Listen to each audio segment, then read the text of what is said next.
Hi, friends. So I'm trying to do these daily parenting tips at 10, and it has been really hard. And so I started one today, and for some reason the internet went out, and now I'm trying to do one, and it sounds like someone's banging something in the other room. Anyway, I'm just going to do my best. Done is better than perfect, and see how this goes. For those of you who don't know, I'm trying to do these just these parenting tips to help us kind of start our day with some things to think about as we go forward and try to have good relationships with our kids. My name's Karen Bates, and I help moms create homes that organically grow self-motivated leaders.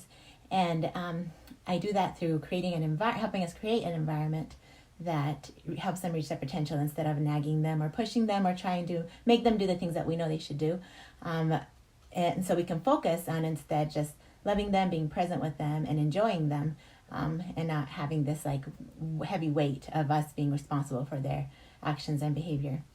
And so,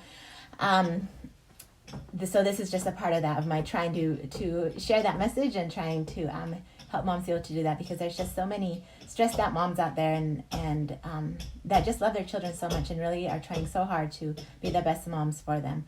But it's tricky to know how. And through all the readings and all of the things I've done, I just want to share the things that I've learned through my 14 years of homeschooling and having 8 kids and the different things I've been able to experience. Education is my passion. I just read about it all the time. I love everything about it. I watch movies with this mindset of okay, what does this teach us about education, and pulling out principles and things like that. And I believe in education is what parenting is. We're trying to help our children. And that's the quote that I have today, actually. It comes from a man named Orson F. Whitney. But he said, the highest idea of education is growth, self-development. The instructor does for his pupils what the husbandman does for his plants and trees: cultivates, nourishes, cares for, and protects them. Places them in those conditions where they can best expand according to the laws of their own being. If the tree have no life in it, it cannot grow. What avails of all the toil of the husbandman? If the pupil will not study, will not try to learn, makes no effort to help himself, how can anyone assist him? Education is creation, but the educator does not create the faculties of the pupil any more than the gardener creates the constituents of the tree.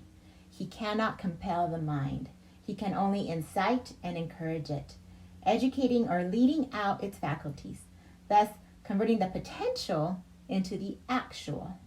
This is the highest glory of the educator. It is the acme of achievement.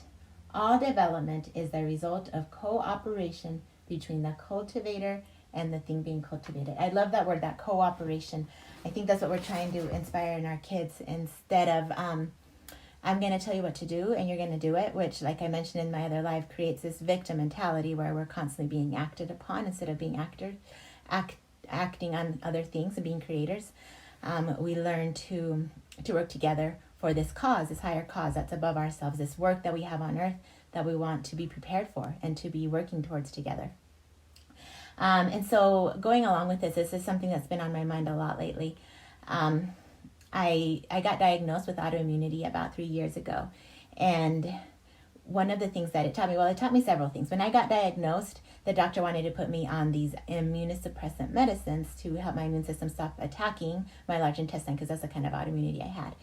And before trying that, I wanted to try some natural things first, diet changes, different things, because it just felt like such an extreme way to live on this medicine for the rest of my life. And so I started researching and learning and figuring out what causes autoimmunity and why do I have it, and what have people done to get rid of it, right? And there was these several different viewpoints and all these different theories about what it could be. And there are several things that really struck me as interesting. One of them is this theory that our body plays out what our mind is doing. And so, in other words, my body was attacking itself because I was attacking myself in my mind. And obviously that's not the only reason or the only contributing factor, but I wondered, is this a factor in my autoimmunity? And I started paying attention to my thoughts and the way I talk to myself. And I noticed that I was pretty hard on myself. I wasn't very gentle.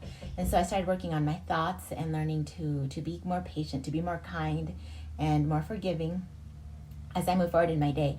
And to just treat myself like a little girl, like I am a little girl in my Heavenly Father's eyes, and to remember that and to just be patient.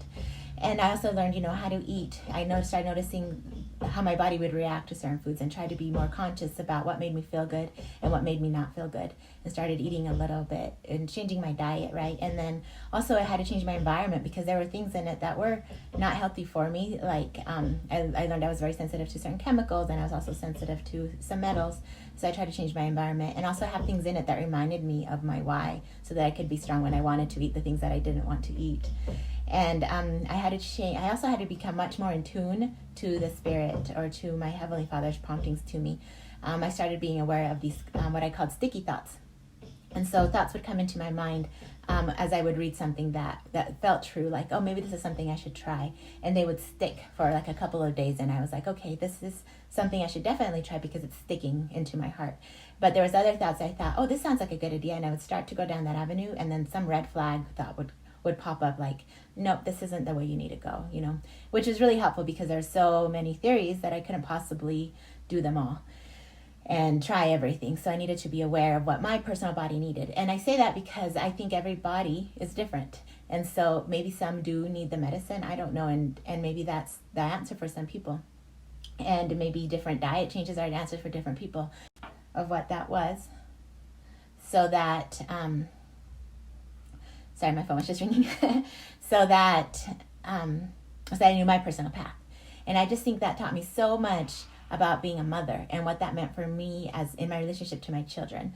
When I got the diagnosis, and I kind of got very into like, okay, what do I need to do to fix this? Because I obviously can't function well with this problem going on all the time, and I need to figure out how to fix it. So my kids had to step up a bit in taking some of the responsibilities I had been doing for them because I didn't have time. I had to focus a lot more on my health.